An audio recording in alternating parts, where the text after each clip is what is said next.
See you there.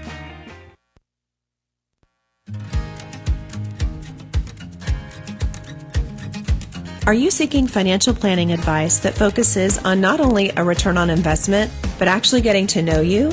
That's what my competent team and I bring to the table.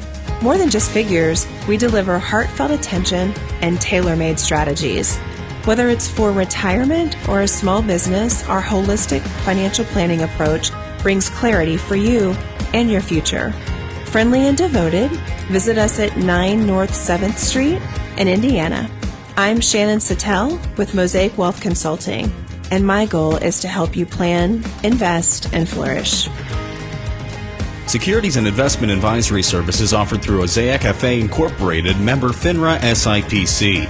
Mosaic FA is separately owned, and other entities and or marketing names, products, or services referenced here are independent of Mosaic FA.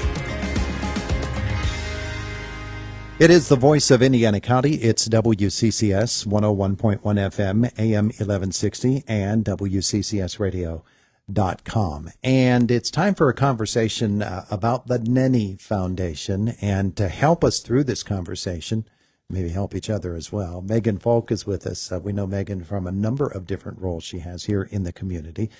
And on the line with us this morning is Jillian Walker, who is originally from Homer City, lives now in Dallas, Texas. We get a bunch of people on here from Dallas, Jillian. We always ask them, what's the high temperature going to be today there? Well, we are actually cooling off this week, so I think maybe 90, 91 today. The heat wave we had over the past few weeks has ended, thank goodness. You're cooling off to 90 today.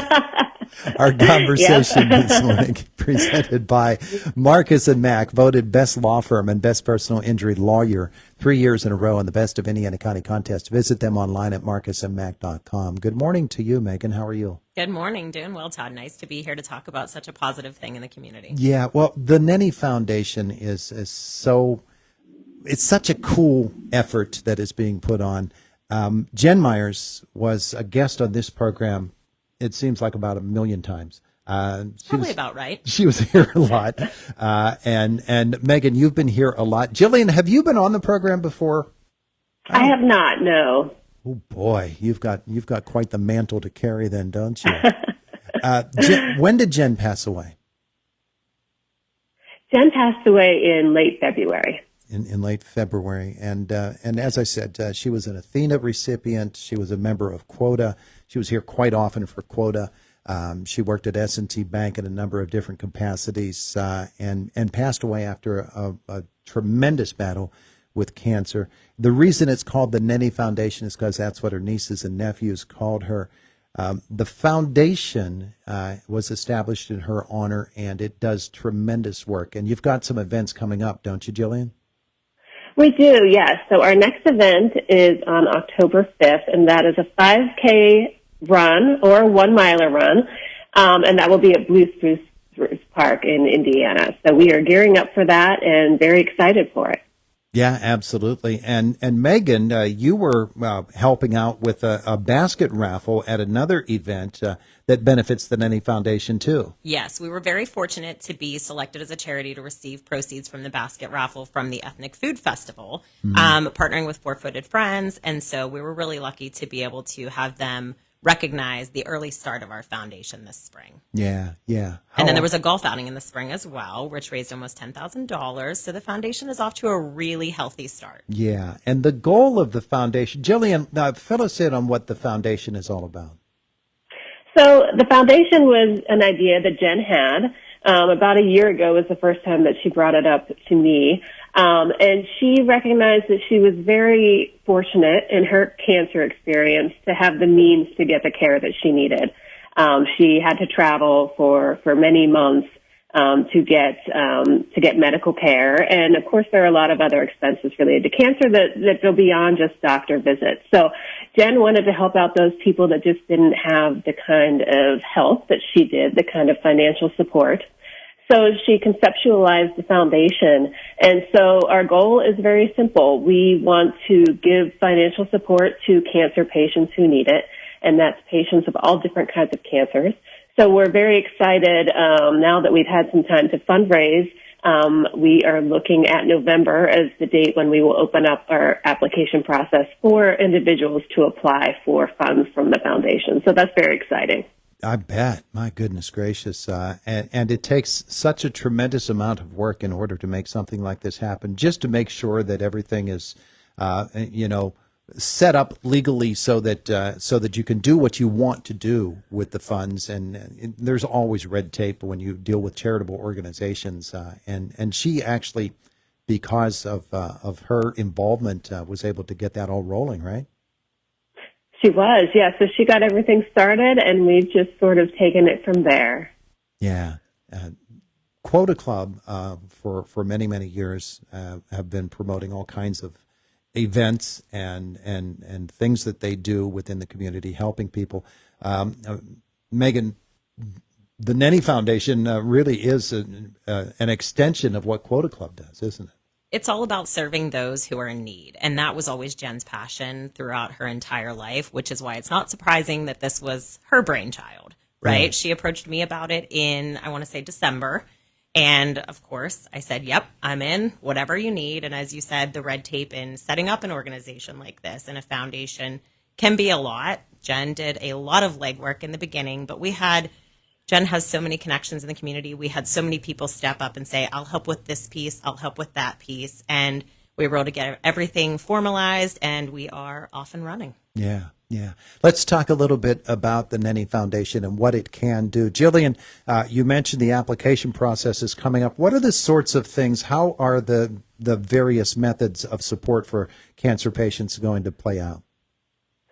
So we will be providing financial assistance for really whatever folks need. So anybody who is a currently suffering from cancer, undergoing care, can go on our website and apply. And it could be travel costs, it could be prescription costs, really anything associated with their care that they might need help with. So, we've talked a lot. The board of the foundation has talked through how we want this process to go. And really, I think we will learn a lot about what the needs are once we get that application process going.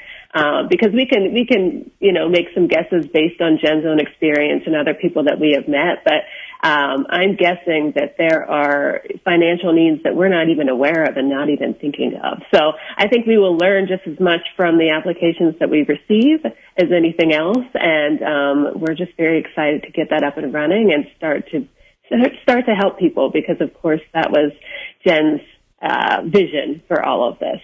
One of the interesting things to me about it is you got off to such a good start with fundraising and with getting the organization set up. But you mentioned the board. People jumped on board right away because it was Jen that they were involved with, right?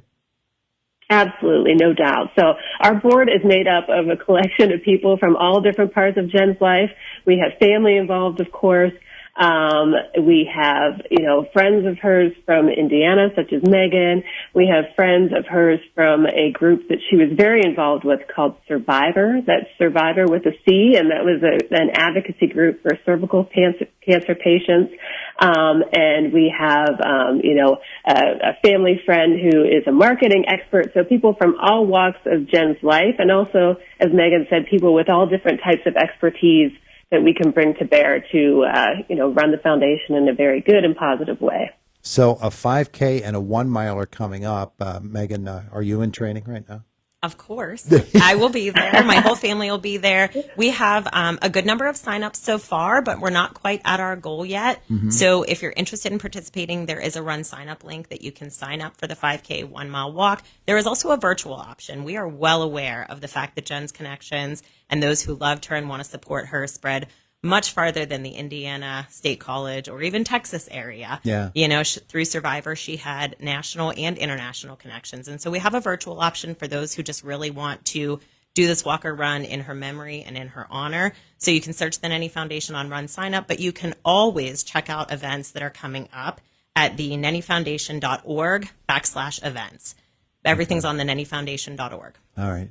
There you go. Now this, the 5K 1 miler, that's at Blue Spruce, did you Blue say? Spruce Park. So Yes. local, it's October 5th. We are aware it's homecoming for IUP that day, but if you run fast, we think you can do both. So train hard, be there. You can make it all happen. There you go. I like that. That's a great approach to it. And registration deadline is September 15th for a shirt. Is that the way that it goes? We do anticipate that in order to get the shirt deadline, we want everyone to sign up by the 15th. However, you can certainly sign up after that date. We're going to order extra shirts. We just cannot guarantee after that date that a shirt will be committed. So it's while supplies last, but we will take sign-ups till much closer to the event. You can probably sign up on race day too, right? Yes, you can also sign up on race day. Yeah. There you go. Jillian, are you going to be able to make it back for that or any of the other events?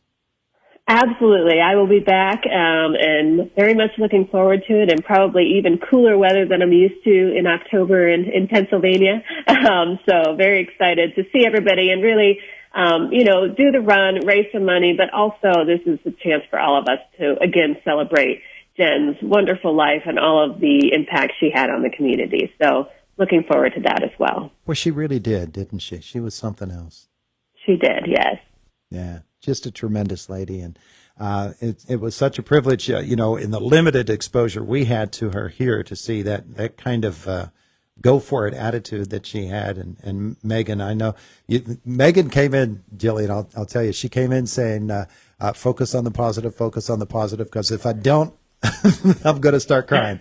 But yeah, everybody misses her, and that's okay, isn't it? If you knew her for a minute, you were touched by her. Yeah, absolutely. Okay, so it's the Nenny Foundation. That's NENNIE, the Nenny Foundation. You said .org? .org. Mm-hmm. NennyFoundation.org. And you can find out about all of the events, including you already have a date selected for the golf outing in 2025, yes, right? we do already have. It is April. Let me check my notes here. There it is. Jillian, you might have it quicker than me. April 26th. April 26th at the Nittany Country Club in Mingoville, already set. So start planning your foursome and get ready to honor her that way as well. But Beautiful. Jillian, thank you so much for the visit on the radio this morning and over the phone from Dallas. Look forward to having you back in the area, getting cold here in a month. Thank you so much for having me, and hopefully I can join you again sometime. Meghan, thank you. always a pleasure to be here. It is the voice of Indiana County, WCCS, 101.1 FM, AM 1160, and WCCSradio.com. 23 and a half after 8 o'clock on your Friday morning. I want to do the health cycle before we get to Boomer Sports here in just a second. So we've got Sarah Lee Kessler with the Health Beat. Jillian is, not Jillian. Why did I say Jillian? It's not Jillian, it's Lisa. Jillian was on the phone here with us a second or so ago. It's Lisa making the house call today. It's Indiana in the Morning on WCCS. An Alabama man has died after the hospital he went to removed the wrong organ. The Pensacola News-Journal says 70-year-old William Bryan's wife were visiting their condo in the Florida Panhandle last month when Bryan began feeling a sharp pain in his left side. He was admitted to a local hospital to have his spleen removed. Doctors removed his liver by mistake. His family's lawyer says Bryan died of catastrophic blood loss. The hospital says it doesn't comment on active litigation. I'm Mark Mayfield. Queen guitarist Brian May says he suffered a minor stroke last week, a health hiccup. In a video he shared on social media, May said he went to the hospital after he couldn't use his arm. The Rock and Roll Hall of Famer reassured fans that he's since recovered and is able to once again play his guitar. He said the health episode was a little scary, but said he had the most fantastic care and attention. Health updates, Sarah Lee Kessler.